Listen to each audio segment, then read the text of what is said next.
এর ওই ইতরগুলো একটু নাম আছে ইয়ারোদের নেতৃত্বে ওই মনোজ পন্থের উদ্যোগে 25-30 লক্ষ এইরকম বাংলাদেশি অনুপ্রবেশকারী মৃত ভোটারের নাম রেখে দিয়েছে। এই কারণেই ইলেকশন কমিশন সঠিকভাবে নিরপেক্ষ অবজারভার জোন ওয়াইজ এবং জেলা রাজ্যে দিয়েছে। এখনো পর্যন্ত আমরা তো ক্লোজ মনিটরিং করছি। 80 লক্ষ ডিজিটাইজেশন বাকি আছে, 41 লক্ষ পর্যন্ত বাদ গেছে। এটা প্রথম ধাপ, হাফ কোটির উপরে বাদ যাবে। দ্বিতীয় ধাপে হিয়ারিংয়েও বাদ যাবে। তৃতীয় ধাপে ড্রাফট ভোটার লিস্টের পরে আমরা হাতে রেখেছি 7 নম্বর ফর্ম। একটাও মৃত double triple entry fake Bangladeshi মুসলিম অনুপ্রবেশকারীর নাম থাকলে 52,000 বিজেপির BLA 2 দিয়েছে বিজেপি, তা সর্ববৃহৎ। আমরা 1 ইঞ্চিও ছাড়ব না। অতএব এই আইপ্যাক এবং কিছু এক শ্রেণীর ইয়ারও BLAদের উপরে মানসিক শারীরিক চাপ তৈরি করে যে অপকর্মটা করেছেন ধরা পড়বেন। এবং এই ভুয়া WBCS অফিসার শানু বক্সিদের মতো এদের অনেক কপালে দুঃখ রয়েছে, এদের দুঃখ রয়েছে।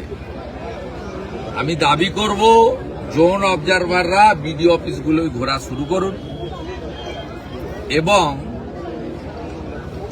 AI ফটো স্ক্যান করে এই চুরি চামারিটা ধরার ব্যবস্থা করুন।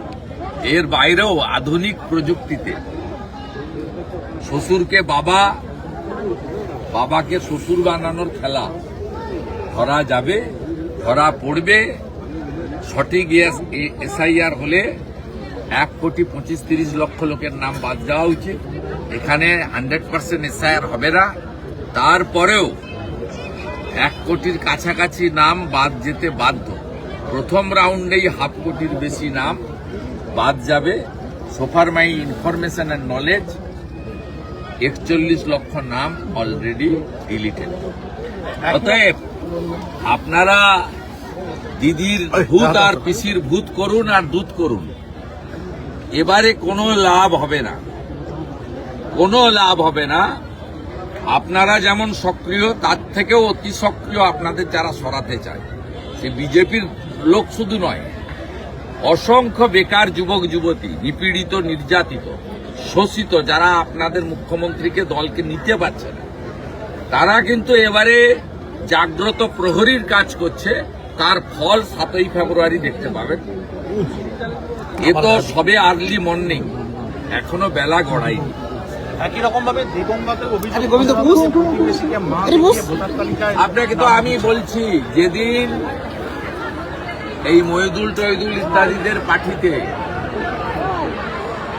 যেদিন থেকে ঘেরাও করেছে, সেই সময় 1 কোটির কাছাকাছি এই নাম তুলে দাদা দেখা যাচ্ছে অসুস্থ টোটো চালক, তার উপরেও তৃণমূলের জুলুমবাজি হচ্ছে। দক্ষিণ 24 পরগনা মন্দির বাজারে সাবির আলী নামে এবং টোটো চালক, তিনিও তৃণমূলের কর্মী, তাকে এরকম ভাবে মারধর করা হচ্ছে, শারীরিকভাবে বিগ্রহ করা হচ্ছে। তাকে মিছিলে যেতে বলেছিল, সে মিছিলে যায়নি বলে তার টোটো বন্ধ করেছে দরিদ্র মুসলমান সাবির আলী। সে ফেসবুক লাইভ বা ভিডিও করে, লাইভ ভিডিও সম্ভবত করে, বিষ খেয়ে মৃত্যুর সঙ্গে লড়ছে। দরিদ্র ভারতীয় মুসলমানরা তারা দরিদ্র অবস্থাতেই আছে। সুফিয়ানের জাহাজ বাড়ি হয়েছে, সাউদ্দিনের 4 তলা পাকা বাড়ি হয়েছে, ভিখারি শামসুল 4 চাকার গাড়ি চড়ে, সোয়েম কাজীর কোনো বাচ্চা বাকি নেই চাকরি নিতে। কিন্তু যারা তৃণমূল কংগ্রেসকে আনার জন্য যে গরিব মুসলিমরা এই নন্দীগ্রামে জীবন যৌবন একটা সময় দিয়ে দিয়েছে, তাদেরকে এখন বিজেপি শাসিত রাজ্যে গিয়ে নাগপুরে, পুনেতে, দিল্লিতে, হরিয়ানাতে গিয়ে তাদেরকে মজুর খাটতে হয়, সেলাইয়ের কাজ করতে হয়, জগড়িয়া মিস্ত্রি হিসেবে কাজ করতে হয়। এই পরিণতি হয়েছে। তারা প্রধানমন্ত্রীর পাঠানো শৌচালয়ের টাকাও পায়নি, প্রধানমন্ত্রীর পাঠানো আবাস যোজনার বাড়িও পায়নি, এমনকি ঝড় হয়েছিল আমফানের টাকাও পায়নি। এইটাই তো প্রকৃত অবস্থা পশ্চিমবঙ্গে। হিন্দুদের তো ওরা বাদ দিয়েই রেখেছে।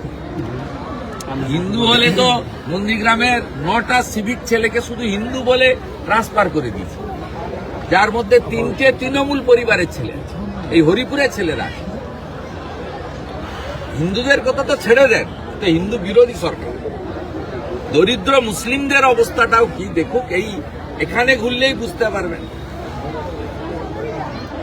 আপনি কাজাহার রোশনকে দেখলে বুঝতে পারবেন, আপনি সামাদকে দেখলে বুঝতে পারবেন তার কি হয়েছে, অন্যদের কি হয়েছে। আপনি রুকুকে দেখলে, রুকুর বেটাকে দেখলে বুঝতে পারবেন বাকিদের কি অবস্থা হয়েছে। সুফিয়ান কি ছিল 11-র আগে, এখন দেখলে বুঝতে পারবেন।